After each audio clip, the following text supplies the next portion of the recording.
Okay. Whenever you want to get going, Bobby, go for it.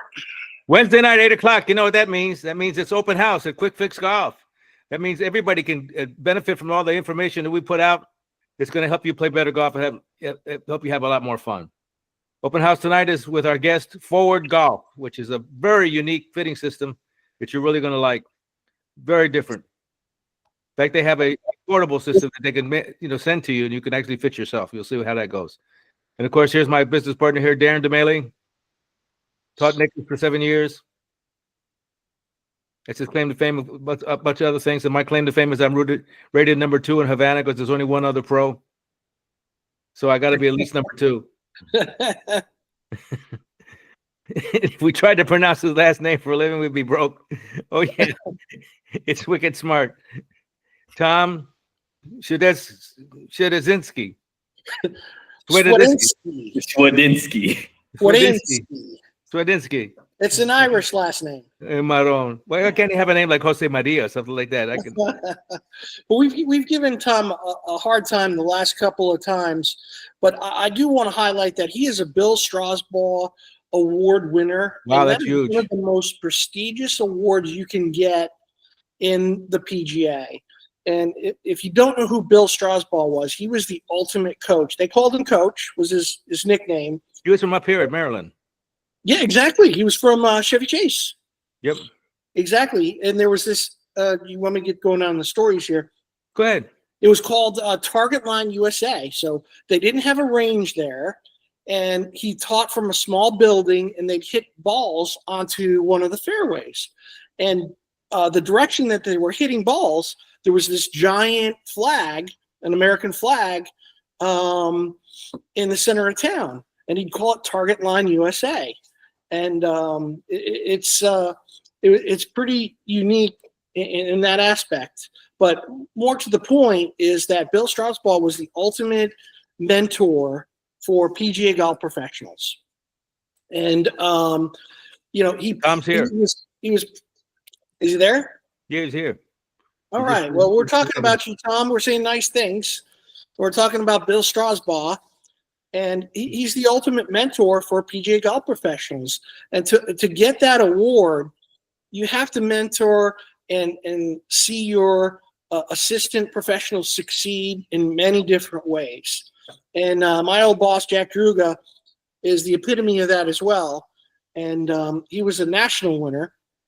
But to get awarded the Bill Strasbaugh Award is a really big deal.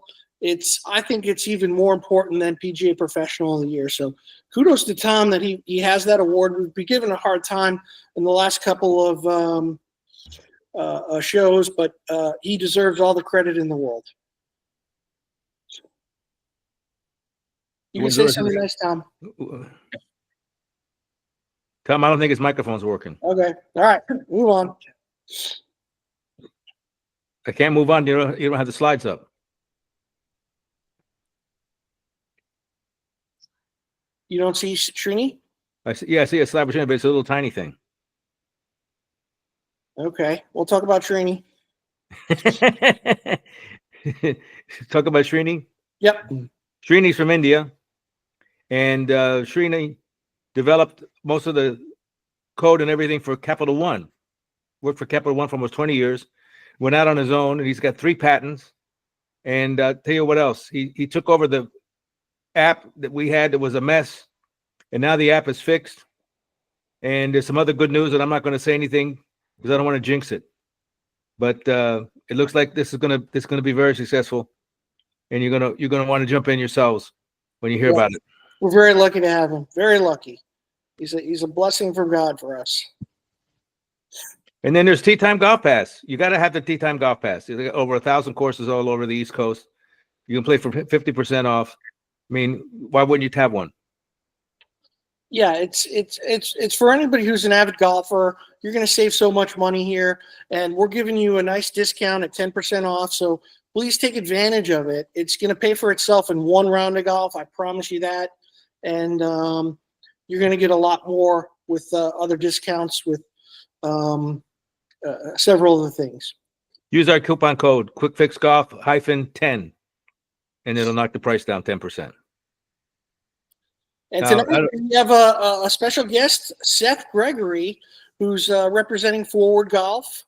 And tell us a little bit about yourself, Seth, and what Foreward Golf's all about. So I'm Seth. I'm the head fitter here at Foreward Golf, and I've been working with these guys for about 3 years now. We're going to be hitting 3 years here in February. Foreward Golf is a business that was formerly known as the Bunker Indoor Golf Center. When the doors opened up, we were an indoor practice facility, and then slowly but surely, as time moved on, we kind of focused more on clubs as well as lessons. So we really started working by doing club fitting and doing lessons. And then slowly but surely, Chad, who's one of the owners of the business, created the system that we've become very, very well known for. So here at Foreward Golf, we do club fitting a little bit differently. And the way that we do that is we test all the different variables that exist in a golf club in isolation. And I have the distinct honor of being the person who pretty much handles every single one of the club fittings here on property at our Ventura location. And I'm taking people through the system that are, everywhere from guys who are aspiring to be PGA Tour pros to, your guy who's a local 15 to 18 handicapper. So really what we're able to do is by isolating all these variables, it's not only just fit for the golf clubs that we manufacture, but navigate the waters of the industry. So it's a little bit easier for you to understand why that certain golf club is going to work best for you. So you have seven, you deal with 7 different factors, is it not? That's how you guys look at it? There's 8 different variables that we test in the golf club.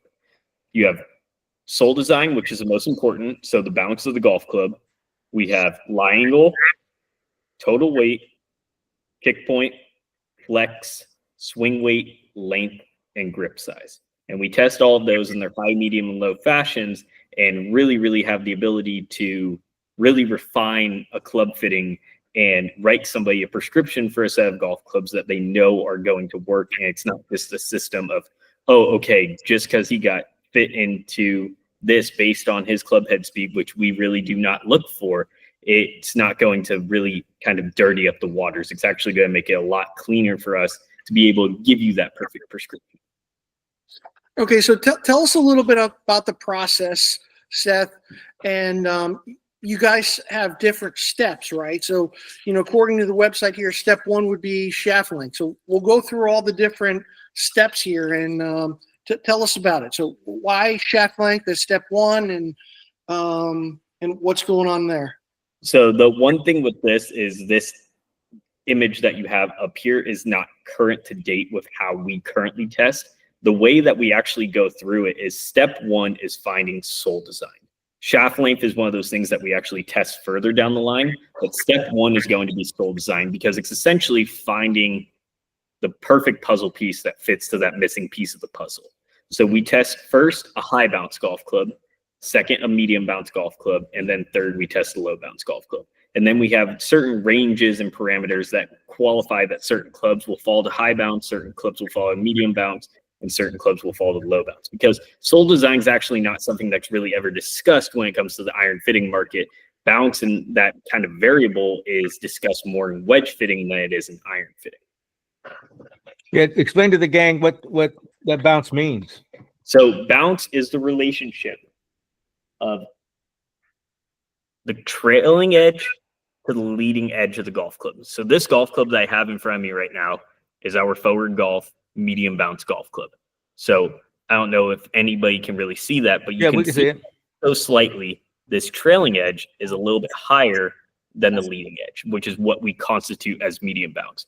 If the trailing edge was much higher than the leading edge, we would consider it to be high bounce. If the trailing edge was lower than the leading edge, we would consider it to be low bounce. So by looking at all these different golf clubs that exist in the golf industry, we've categorized each and every single one of those that allows us to have the ability to tell you which golf club is going to work right for you based on the sole design. Based on your angle of attack. What's the next step there after sole design? So the next step would be lie angles. So here at Foreward Golf, we test kind of a variety of lie angles. We test all the way to 5 degrees upright and then all the way at 5 degrees flat. So the reason that we test such a wide spectrum of lie angle, and it's kind of one of those things that's not really discussed, is because the U.S. Open has been won on both sides of the bell curve. Bryson DeChambeau won the U.S. Open this last year, playing clubs that were 5 degrees upright, 66.5 degrees on the lie angle for Bryson DeChambeau's 7-iron. Actually, all of his clubs, for that matter, that are able to be bent. As opposed to if you look at somebody like Ben Hogan or Lee Trevino, who played their golf clubs very, very flat, they've both also been very, very decorated in their golf. So we figured rather than test 2 degrees upright, test 2 degrees flat, we should test a much bigger, wider, broad spec window to really kind of dial in how perfect this lie angle should be. So Seth, when I was working for Nicklaus, I did a lot of bending for Gary Player. He'd get his Callaway stuff in and he'd give them to me, and especially in the wedges, he'd want to make sure that they were super, super flat. Is there a difference between a wedge and, let's say, a 5-iron with lie angle? Can you explain the difference between the two and how the different lie angles affect the ball flight depending on the loft? So what I've noticed is, because I'm somebody who plays my golf clubs extremely flat. I play my golf clubs, I believe, 6.25 degrees flat at this moment in time. I've really noticed when you bend a club flatter, it has a tendency to present the face more open, as opposed to when you bend a golf club flatter, it has a tendency to present the golf club more shut. So what it does is it allows us to perfectly create a start line and also help control a miss. Like for myself, I'm somebody who's a very strong grip player. I release the club a lot through impact, and I have a left miss. So my clubs are very, very flat to help get rid of that left miss, as opposed to if we look at, a lot of the guys who might not have the most beautiful swings in the whole entire world, and we look at the golf club industry as a whole, when you see kind of these more game improvement or more forgiving irons, as the industry likes to quote it, those clubs tend to be much more upright because it's trying to get that face closed to stop that guy who's an over-the-top slicer. Right. So upright lie angles, the ball's going to go to the left for a right-handed golfer. Flat lie angles, it's going to go to the right. Correct. Am I good there? Yes, sir. All right. Fantastic. All right. So what's next in the fitting process? So next in the fitting process would be the total weight of the golf club. So we try a golf club that weighs 16.5 ounces, a golf club that weighs 15 ounces, and then a golf club that weighs 13.5 ounces. And the reason that we do that— talk about just the head of the whole club. Talking about the whole club. The whole club, okay. So this is the total weight of the club. So we categorize things as either heavy, medium, or light. And what that does is it kind of gives us a weight range on how heavy that shaft should be. So if you're going to get fit into a heavy club, you're going to be playing something that's between 115 to 130 grams. Medium weight's going to be 110 to 95, and then 90 and below is going to be something that's considered as lightweight. And the results that we've been seeing and the kind of common trends we've been seeing is most people are playing golf clubs that are a little bit too heavy. If anything that we've noticed, a golf club that's too heavy for a lot of people might all of a sudden get them to start striking the golf ball more towards the heel, could bring in the possibility of chunking the golf ball, could bring in the possibility of even shanking the golf ball. But not all two people are exactly alike. Myself, I play a golf club that's very, very, very heavy. My clubs are swing weighting somewhere around D9 to E0. And they're also an inch over and extremely flat. So I have all these different variables that I've kind of stacked up in my favor to get rid of that left miss. And when I went through this fitting system, because obviously me being here at headquarters, and when I decided to build out my whole entire set of golf clubs, I went through this thing about 25 times to make sure that it was pretty much as perfect can get. And I'm seeing really, really good results on the golf course. But the total weight of the golf club, we consider to be the third most important factor once we move along in that test. Yeah, it's interesting that you say that you encounter too heavy a golf club when they come to fit. Is that just because the equipment's old that they're coming to fit you with? I mean, when I was working for Nicklaus, Jim Flick had a huge fear that golf clubs were going to go too light in the future. God rest his soul. But is that the case? It's just they're coming to you with bad equipment that's too heavy? Well, I don't know if it's necessarily bad equipment that's too heavy, or if it's, possibly something of a malpractice fit, as I would like to call it. And that could be just something based on malpractice fit. I like it. He did the bad job. Hit him over the head with a 4-iron. But essentially, what I've noticed is I've had all sorts of walks of life in here. And, the golf industry as a whole has kind of told us these things and these kind of trends to follow. You got a guy who swings super duper hard, swings super duper fast. You got to give him that 130 gram extra stiff shaft. I had an instance where that was not the case. I fit a gentleman by the name of Chad Wallach, and he's totally cool that I share this information because it's one of the coolest fittings I've ever done. Average club head speed with 7-iron, 107 miles per hour. Well, in case you don't know, that the average club head speed for a 7-iron on the PGA Tour is 94.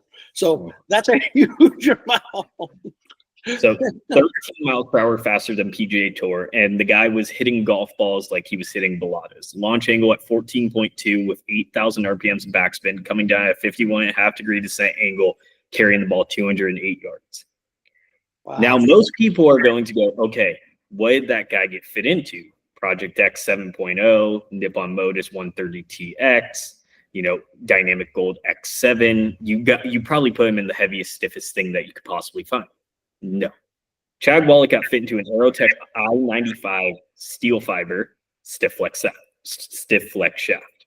And the reason being is because his number one complaint from playing golf all his life is because of how fast he swung, he never felt like clubs matched up to him. So that was the biggest thing when he was coming in is he said to me point blank, he goes, I don't know if it's the weight, I don't know if it's the flex, I don't know if it's the kick point, but I know for sure something's not right.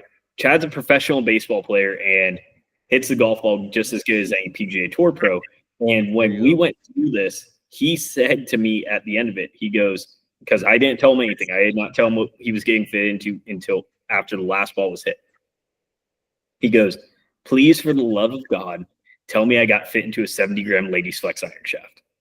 I was like, you did not, but we did get fit into a 95-gram stiff flex Aerotech. And he was over the moon, and the guy hasn't shot 74 since he got the clubs. His first round ever that he shot with him, he shot 68 at Wolf Creek. So the process spits out some really, really interesting things that the industry wouldn't support. But the thing is it's backed by numerous amounts of fittings, and the reoccurring trend I've seen is too heavy and too stiff for the most part when going through this fitting. Right, and you could say the opposite as well for somebody who doesn't swing very fast, but swing slow and it's short and quick, which I found. But what's the next step in the fitting process? So next step would be kick point. So step number 4 would be kick point. So we test a shaft that has a very, very firm tip section. We test a shaft that has a very, very soft mid section, and then a shaft with a very, very firm butt section. So high kick, mid kick, low kick. So essentially trying to figure out where that kick point needs to release for that golfer to get the tiger strike and to allow them to, hit that perfect shot outside of the perfect window. Oh, tell them about the tiger strike. Now that you mention it. So the tiger strike is essentially, here, give me 1 second. But is Tiger there? No, I wish Tiger was here, but I'm pretty sure he's too busy doing the TGL right now. Yeah, we showed that last week. It was pretty interesting. I'm intrigued by that. I wasn't very much intrigued by the showdown last night, but to each their own. So what I did is I just put on a little bit of foot spray. And what I'm doing is I'm just putting my thumb over this club right now. And so the tiger strike, this obviously isn't as big as a golf ball, but you can see it's when the bottom of the ball is touching the top of the bottom groove. And that means that we have hit the golf ball before the golf club has entered into the ground. So we've accessed the crotch of the golf ball, allowing us to hit ball first, having low point being in front of the golf ball, and allowing us to get the truest strike because the golf ball is actually on the club face for half of an inch before the actual leading edge of the golf club gets into the ground. So what we found is by fitting around this strike, which if you guys go on Google right now and type in Tiger Woods 8-iron, you will find the most insane wear mark on a golf club of all time. And it's one of those things, Nate, I see you smiling right there. You know exactly what picture I'm talking about. And Tom showed it to me. And it's one of the most incredible things. And this is really what got Chad to kind of start noticing what was going on with Soul Design. The reason that this test really started was Chad actually had gotten a set of Shrixons given to him by Shrixon because they were like, hey, you sold a bunch of our clubs, go play our clubs, tell us how you like them. Chad noticed, hey, no matter how flat I bend these golf clubs, I can't hit them as good. I hook them. I can't get into the crotch of the golf ball. And Chad simply turned his club over, compared them to his Mizuno MP69s, and goes, there's something way different going on. And that's when the process took off. And slowly but surely, the process started gaining traction. And the reason that we moved to the Foreward Golf clubs and we have these weights in the back isn't just for the aesthetic, isn't just to look cool, isn't to, you know, some people will say, oh, bite on PXG, bite on Edel, because we're really not doing that. But we're using these in a functional manner because they were designed for the length test. So we can have a golf club that's 1.5 inches over and 1.5 inches under, swing weight the exact same. Seth, how old are you? I'm 26.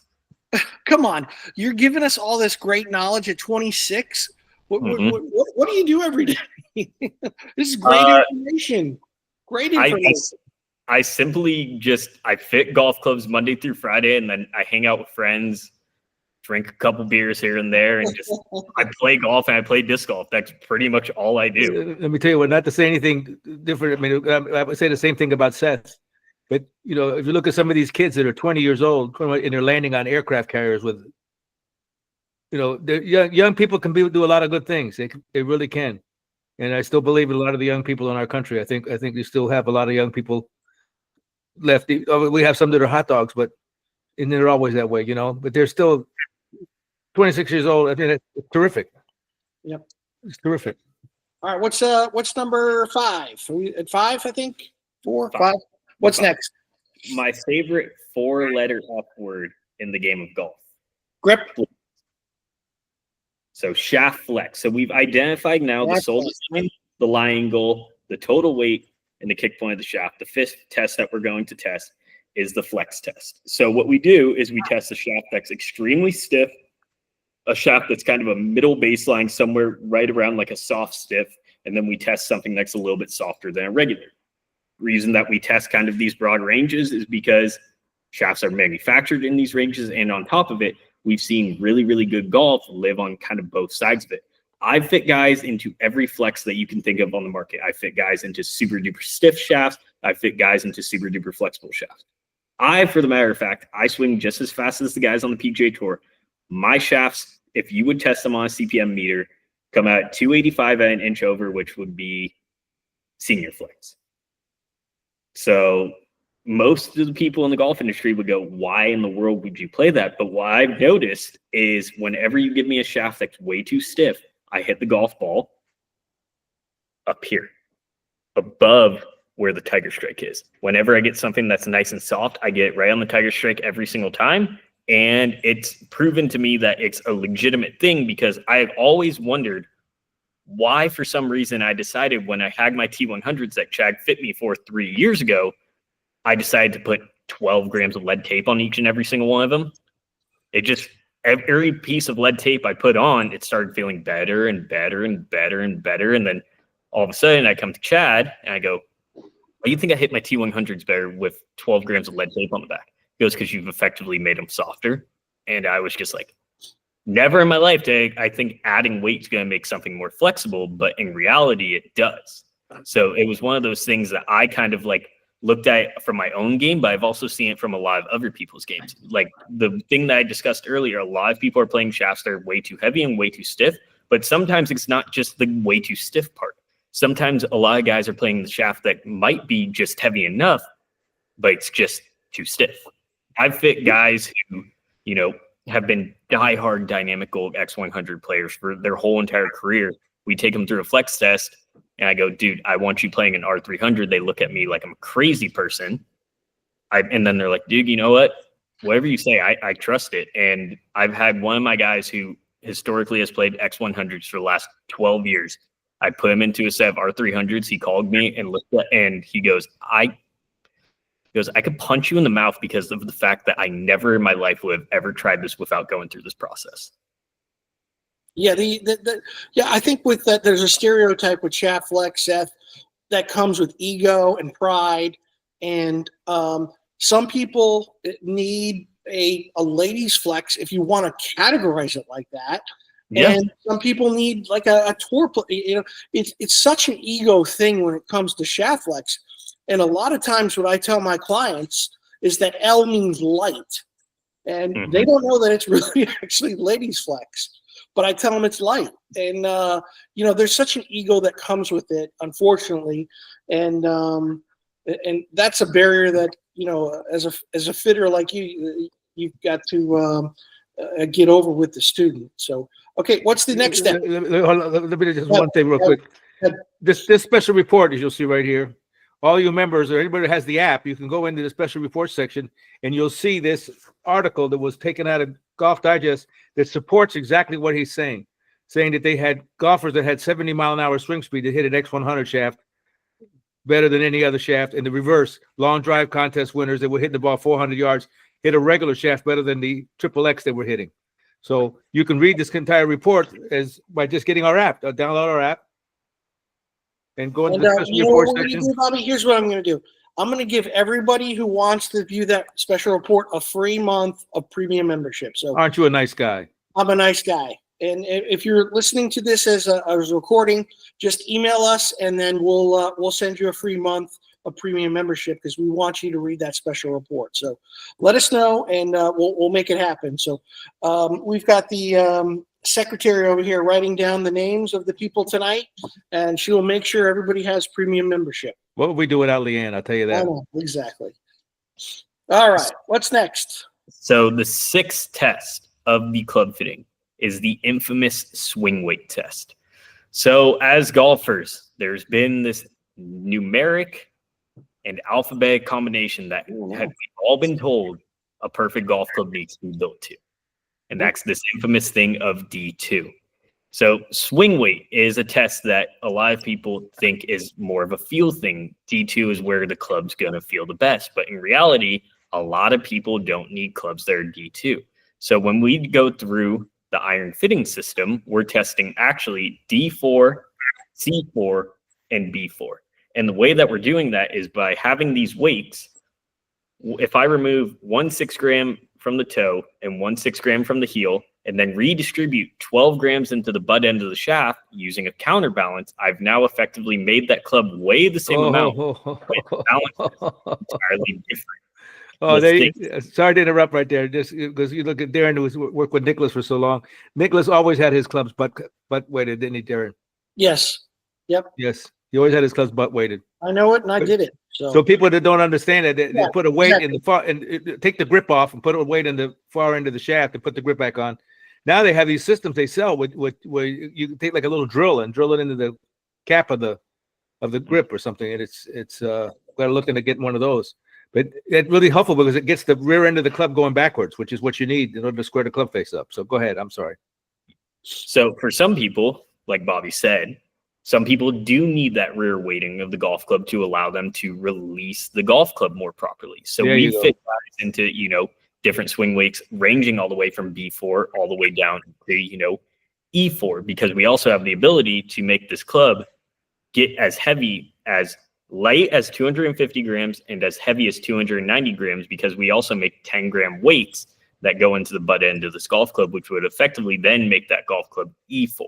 So what's really, really unique is what we've noticed is a lot of the times these guys who have been very, very adamant and being like, I need my golf clubs D2, D3, D4 at the heaviest. Like, I don't want anything under D. I need to have it like this. You put him through a swing weight test and you go, you want to know what club you hit the best? And he goes, well, I hit that third one the best. I go, what do you think the swing weight is? And he goes, it has to be D4. I can feel it. I know it. I go, well, it's B4. So your feels are incorrect. And your feels aren't real because of the fact that we just tested and you just hit a golf club that has effectively almost a kid's weight head, but with 24 grams of weight added into the butt end, and you're hitting it so much better. I myself do not do well with a light swing weight golf club because it allows me to manipulate the club face easier. But the amount of people, literally this morning, I had a gentleman who I took through a fitting, and the lightest swing weight golf club was legitimately the best club we hit in the whole entire test. So it's a really, really cool thing that kind of we're one of the few companies that can do, because we're not using any form of tip weighting or anything like that, because we're also not huge fans of tip weighting because it ever so slightly pulls the CG more towards the heel side of the golf club. Right. And I don't know about any of you guys that are in here. I prefer to not live on the heel because that's where Mr. Hosel comes in. And I will say this, a toe clack is a lot better than a shank, in my opinion. Well said, my friend. All right, what's the next step? So the next step is why the heads were really created, which is the infamous length test. So we test 1.5 inches over, 1.5 inches under, and standard length. And with this, we're able to kind of identify if golfers need a longer golf club, a shorter golf club, or something that is this industry standard. I myself, I'm 5'10", 5'11", depending on what shoes I wear. My wingspan is 6'4". If you were to go dynamic and static measurements, the industry would tell me that I need to play under length golf clubs. I don't. I play my golf clubs 1 inch over length, and the reason being is because it's the only way that actually I can get myself to shallow out the golf club and not get steep and dig at the golf ball. So not only for myself, but for a lot of my clientele, I've noticed that if anything, the industry standard length on a 7-iron should be closer to about 37.75 to about 37.5 inches.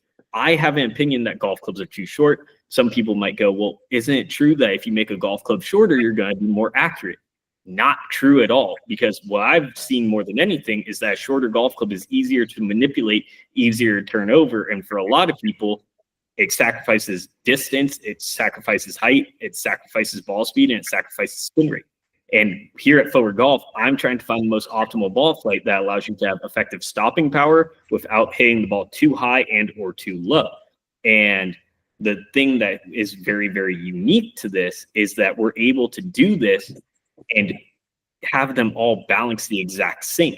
And the system that you can actually see hanging up behind me, because I've had a lot of guys who are, 6'3", 6'4", all the way up to 6'9", come to my facility or contact us through the remote fitting and go, hey, my current clubs are 2 inches over.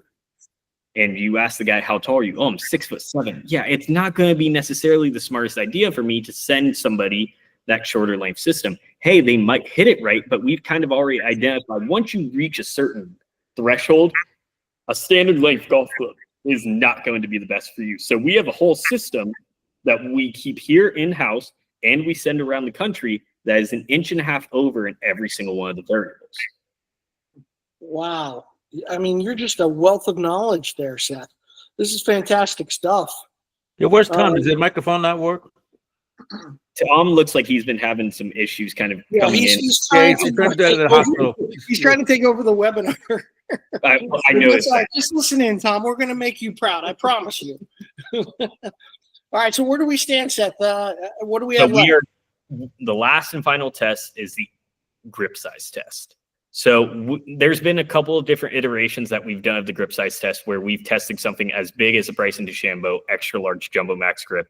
But the thing is, we've kind of doled it down a little bit here and there, where we're kind of now just testing, your standardized jumbo, mid-size, and standard size grip. And the reason being is just because your hand is a certain size doesn't mean that your grip needs to correspond to that. So for myself, I play a standard size grip with 3 wraps of tape under it. Most of the guys who are in the golf industry and professional golfers, they're not playing a standard size grip with just 1 wrap of tape. They're playing something that's beefed up. For their reasons, I do not know, because I don't work with these players as much as I would love to. But the thing that I've noticed is when you get a larger grip, it slows down face rotation. And so for a guy who is a massive misser left of the golf ball, and we've already stacked all these favors, we've decided to go flatter lie angle, we've decided to go softer flex shaft, maybe a lower kick point. It's kind of all these different things that I've seen. If that ball's still turning over, sometimes the last ditch effort is a bigger grip. And in a lot of cases, it really does make sense, because the bigger the grip, the harder it is to manipulate the face. When people come into my facility and they ask me, okay, well, can you kind of explain that to me? Because I feel like I can still turn my hands. I go, look at it like this. My current vehicle that I drive is a Jeep Wrangler. If I took my Jeep Wrangler tires and put them onto a Mini Cooper, the turning radius of that Mini Cooper is great all year round. You all of a sudden throw 35-inch tires on that thing, the turning radius is not as good. And on the counterpoint, you could make my Jeep Wrangler have a better turning radius by putting the Mini Cooper's tires on it, but it won't have the same stability and the ability to manipulate as well as it would with the larger tires. So it's trying to find a balance where we allow that individual to have that golf club to the point where it's able to get that ball started online and have it curve back the way it's supposed to. Because like we all know, golf's a lot like bowling. There's no such thing as a straight ball in bowling, and there's no such thing as a straight ball in golf. Yep. And well, let me ask you this question, Seth. Years when I was in high school, that was like 1990, let's say 93. I had the Greg Norman grips. Okay. That were a graduate system. I mean, I don't even know if you were born back then, but it was a graduated system where the wedges were very large, and as you went into the longer irons, they were a little smaller. Mm-hmm. Any thoughts on that type of, graduated system, so to say, for a grip size? So I'm very familiar with that system. The reason being is because before I started working here, I was working at Sherwood Country Club, and Sherwood Country Club was the home of the Shark Shootout. And so there was a time where I was able to see one of the sets that Greg Norman used to play in the Shark Shootout. And my assumption is, from what I have heard from people who know Greg, is the reason that he did that is because it was related to yips. He had the biggest issue with his shorter irons, and he decided to go a more graduated system because he found that with a larger grip on the wedges, he was able to release the golf club and not feel that he was going to either A, shank it, or B, pull hook it. As opposed to with his long irons, he felt like he had the hardest ability of hitting the golf ball right. So he wanted to have something a little bit smaller so he could manipulate the club face.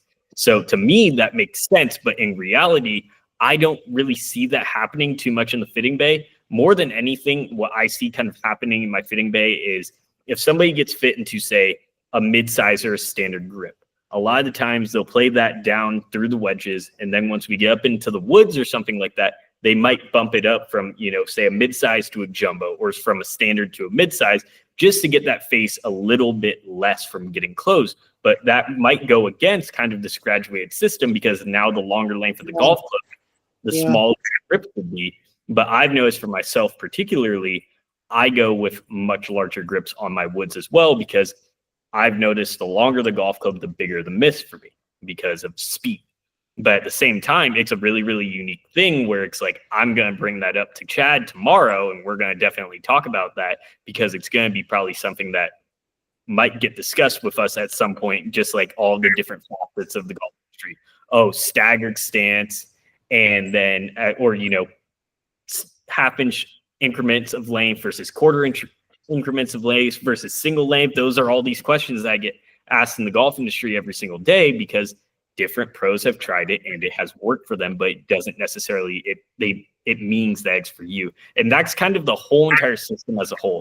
All of those 8 variables that I discussed, just because 130 gram senior flex iron shaft with a heavy head, super duper flat, longer length, all of these different variables work for me with somebody who has a left miss, doesn't mean that it's going to work for my counterparts that have the same exact miss. I'm going to try the things that I know that might help guard that miss, but it's not going to be the exact same, because no two golfer swings are the exact same.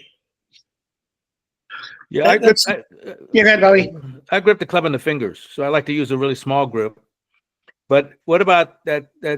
Remember, Darren, that book that was the Big Miss by Hank Haney? Or Hank, yeah. And he talked about trying to get Tiger to grip the club in his palm, which I guess is more like what DeChambeau does. Yeah. And he wouldn't do it. So the funny thing is, how often do you run into that? So the funny thing is I actually find myself gripping it like kind of more in the palm, I guess. It's like I need to like grab a club to kind of now feel where I grip it, because I guess I'm a little bit more like pad here on the left, and then a little bit more fingers on the right, because I have a little bit more of a stronger grip. I can't really get into the palm of my hand. But the thing is, well, a lot of people don't know about Bryson, and this is something that I've been able to kind of figure out through my own research. The reason Bryson does single length, the reason that Bryson plays a gigantic grip, the reason that Bryson's clubs are super duper stiff, the reason that Bryson's clubs are super duper de-lofted is because of one thing in his golf swing. Bryson practically doesn't de-loft or add loft to the golf club at impact. He's very, very neutral when it comes in terms of shaft lean, which the thing is it makes sense for Bryson, but it doesn't make sense for every fast swinger in the world, because Chad Wallach's numbers are the exact same as Bryson's, but Chad Wallach de-lofts the golf club 6 to 7 degrees at impact and hits more down than Bryson might. So that's one that a lot of people. You're telling me that Bryson's dynamic loft at impact is the same as his static loft? It's been from the numbers that I've seen, it's been pretty dang close. That's crazy. I didn't know that. I learned something tonight. Yeah. In the world because of how big his grip is and how upright his golf clubs are and how weak his grip is actually. If you're looking at it from an actual grip standard, Bryson's grip is actually like one of the weakest grips of the professional golfers that exist in the industry right now. And so Bryson's club face isn't coming in massively shut and de-lofting the club face. He's been able to figure that out based on his single plane release, that he needs to have his irons much stronger lofted, because if you do give Bryson a 34-degree lofted 7-iron, he's going to overspin the crap out of it, as opposed to if you were to look at somebody like Tiger Woods, Dustin Johnson, if they were to play at the same speed numbers as Bryson DeChambeau, they might take, 1, maybe 2 degrees of loft off of it, but their release patterns are completely different at impact. Right. So just so everybody knows, the average, let's say, static loft of, let's say, a 9-iron's 40 degrees, the average elite player is delivering it at what, 20, somewhere in that area? I was going to say, I want to say it's like 22. It's normally about I want to say it's like a third of a degree stronger than what the actual club is lofted at. Gotcha. Okay. Like for me, when I was looking at my numbers on TrackMan, I play my clubs at 36 degrees of loft on the 7-iron, and I was looking at my numbers on TrackMan when I was messing around with one of my buddies a few months ago, and my dynamic loft at impact was a 7-iron. I wanted to say was like 17 and a half. And I was like, what? I had no idea that it was that low, but the reality is you have to have that loft perspectively set so the spin rate numbers can be the most functional. And that's one of the biggest things that a lot of people in the golf industry don't realize. More spin actually is better than less spin. In driver, in fairway woods, in irons, in wedges, because the thing is, spin creates stability. If you look at a helicopter's wing or propeller is going to rotate on average, I want to say 25,000 times per second or something like that. Just kind of throwing a number out there. If you were, because I know a couple helicopter pilots, if you cut that by 1/4%, that helicopter will drop straight out of the sky. Same thing that's going on with golf ball and with spin rates. And that's why when it comes to iron fitting and driver fitting specifically, I'm paying very, very, very close attention to spin rates, because it's going to keep stability for that golf ball. Launching the golf ball at 15.5 degrees with driver with 1700 spin is not a functional way to hit a driver. And that's things that I've noticed in the last, almost 3 years. The crazy thing is that, I guess I should say this on my own introduction, I've been golfing for 7 years. And I started by picking golf up at my local community college because I had to take a PE class and there was a driving range. After that, I got so hooked on golf, I went, played with one of my buddies. He's a caddy at Sherwood Country Club, shot 120, sat down on his couch. He goes, "Hey, Seth, what did you think about the golf course?" I go, "Dude, that was so much fun. I can't wait to do it again." He dropped his beer and goes, "You can't wait to do it again?" He goes, "I thought I was going to be done."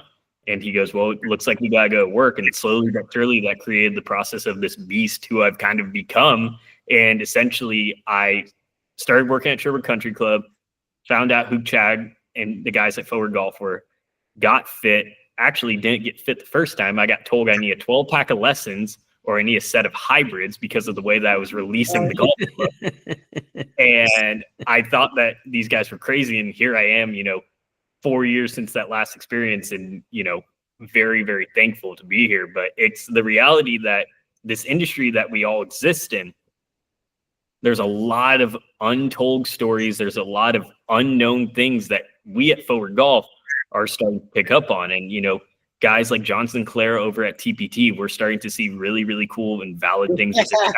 Stuff like John that. Doesn't like to work with other people.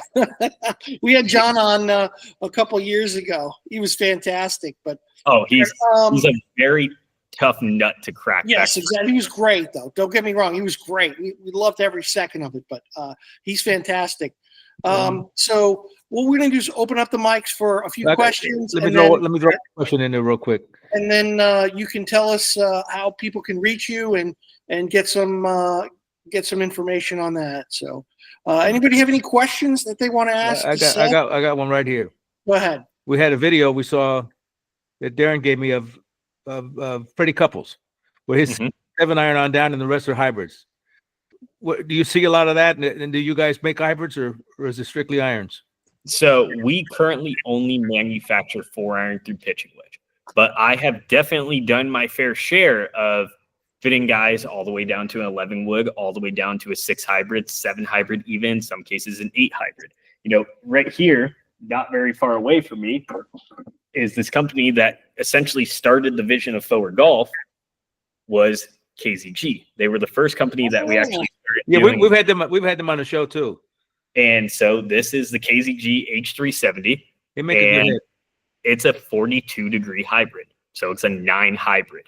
And I've had guys that can't hit an iron. You give them this thing and it's lights out, rockets to the moon. One of my good friends actually plays these heads and he calls me every couple of months. He goes, I can't believe I trusted you to do this. And I go, what do you mean? He goes, dude, I'm like shooting in the 70s now. My buddy couldn't break 100 2 years ago. And I'm like, this is crazy. He goes, having a hybrid instead of irons is the easiest thing I've ever done. So he just plays 48, 52, 56, and 60 in wedge heads, and then hybrids up to the 3 hybrid, and then has a 3 wood and a driver.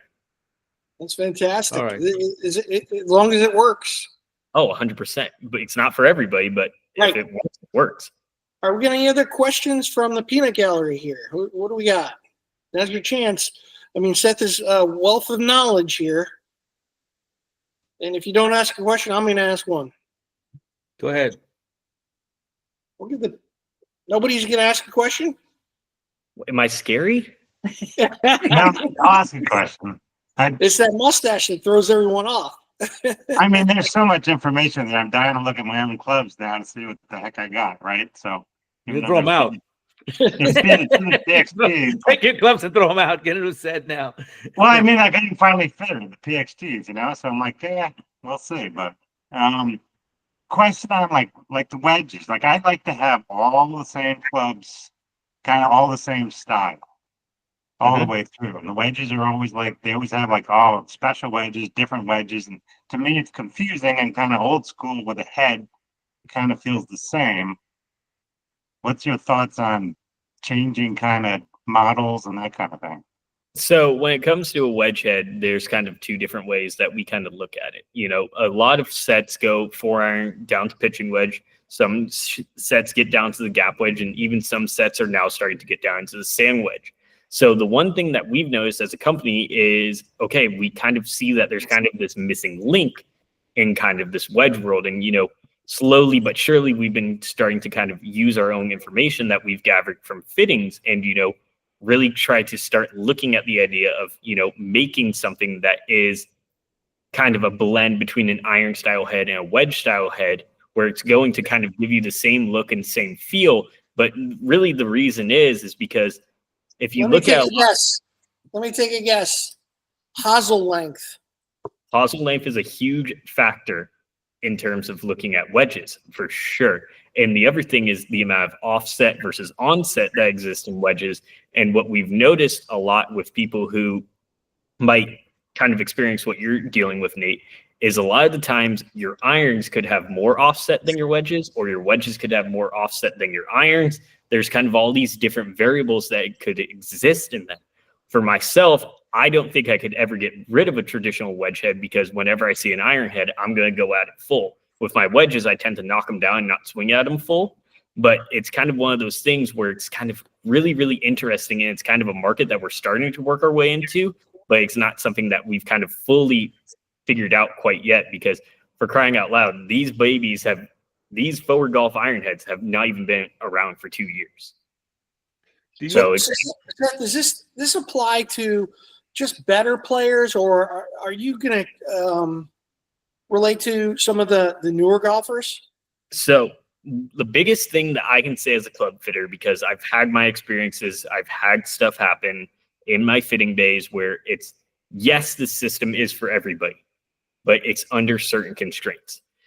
if you are, say, a very, very high handicap golfer, but you are able to return your club face to the same exact or close to position on the same path with the same angle of attack, you can go through this fitting system. If you swing 17 degrees out to in, hit 14 degrees down on it, and then all of a sudden the next swing you're 8 degrees into out and 2 degrees up, you're not ready for the system. So essentially, it's kind of a baseline. And really what we do here is if somebody's ever inquisitive about the fact if they need to get a fitting first or if they need to get lessons first, we invite them in for an assessment. So what I do is when I do an assessment, I immediately grab that guy's 7-iron. I throw a foresight sticker right on here. I spray the face and I let them go down for 10 to 15 minutes, hitting that 7-iron, capturing every single one of those shots. At the end of it, if I can see that this gentleman presents good numbers that are able to be fit on, I'm going to recommend going through a club fitting. If his path, his standard deviation is 5.5 degrees and, angle of attack fluctuates between up and down, side spin fluctuates between left and right, that's not that person who's going to be ready for the fitting. Essentially, we kind of say handicap is derivative on when you should get fit for golf clubs, but in reality, you could be a fantastic iron player and just drive the ball terrible, putt terribly, and wedge the ball terribly, but your irons are your strongest suit, then we can work with you. But if you're somebody who can't get the golf ball off the ground and you top and thin everything, you need to go through lessons, because here's the reality. The way that we look at it is one road is fitting, one road is lessons. At some point, they're going to intersect, because you're going to have gotten fit for golf clubs first, or you're going to have gotten lessons first, and they're going to meet in the middle and you're going to do the opposite. And then at the end, once you've gone through both of those portals, at some point you're going to intersect back into it. And the thing is I have guys who are +5 handicaps that have gone through my system, that we have perfected their golf clubs. They work with their swing instructor every single day, and they come in every 6 to 12 months just to make sure everything's perfect. But the reality is a lot of the times your fitting's not going to change unless you all of a sudden start doing something absolutely drastically different in your swing. So I would say, the Foreward Golf fitting system meets a good chunk of the masses. And as long as you're consistent enough to allow you to kind of make the same swing or close to it over and over again, you're going to find validity. Do you find that people that you, I'm sorry, did you find that people that you fit into a high bounce 7-iron, for instance, configuration on the sole would equally continue that into the wedges? Yes, but no. So for myself, specifically speaking, I play our medium bounce golf club bent, on the 7-iron. It's effectively 5 degrees weak because our medium bounce head comes in at 31 degrees factory stock. But in reality, my medium bounce is actually closer to high bounce, but then when I get into my wedges, I kind of play lower to mid to low wedges. So it's not necessarily the same thing over and over, because you might have a guy who's very, very shallow through his angle of attack with his irons and then gets very, very steep with the wedges. So he might get fit into low bounce irons and then get fit into high bounce wedges. So it's kind of the balance of how much versus how little is going to really work for each one of these people. Well, we certainly appreciate your time tonight, Seth. And this has been one of the longest webinars we've had. And it's been great information. And we could sit here all night and listen. And then I think we might have you on again if you'd like. But tell everybody how they can reach you and get some information and get fit from you. So there's a couple of different ways that we do the fitting system. So obviously I'm here in Ventura, California. And so what I do is I do all of my in-house fittings, as well as I help write prescriptions for some of the remote fitters that we have there all across the country. So the best thing that you can do is, if you are looking to get fit for the Foreward Golf fitting process based on your general location, is head over to our website, foreward.golf, and you can see that we have a pricing for the remote fitting as well as a pricing for the iron fitting. The one other thing that you can also do is you can reach out to us via email through info@foreward.golf if you want to go and see one of our certified club fitters that we have in 17 or 18 different states across the United States. We have guys in Alabama, we have guys in Florida, we have guys, I believe, in Pennsylvania. I know we have a couple of guys that are down in Texas. There's kind of guys that we have spread out all over the country. And the reason being is because the system is about as plain Jane as you can get for any other club fitting system. You spray the club face, you hit it 3 times, take a picture of that strike location, send it over to any one of us fitters, send us the data that you got through whatever camera-based or radar-based system that you've used, and we can write your prescription. Yeah, that's fantastic. Can't Oh. get easier than that. Great show tonight, gang. Yeah, it was fantastic. You're all the knowledge. We truly appreciate this, and we wish Tom the best in the hospital.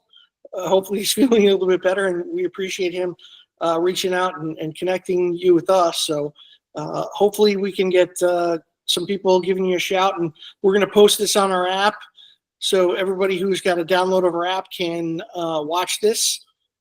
And Give Seth a free month. Give Seth a month to download the app. We're going to give him a free year. Year. There you go. We want to see your golf swing. Absolutely. Download the app. We're going to see your golf swing. We'll help you out. Oh boy.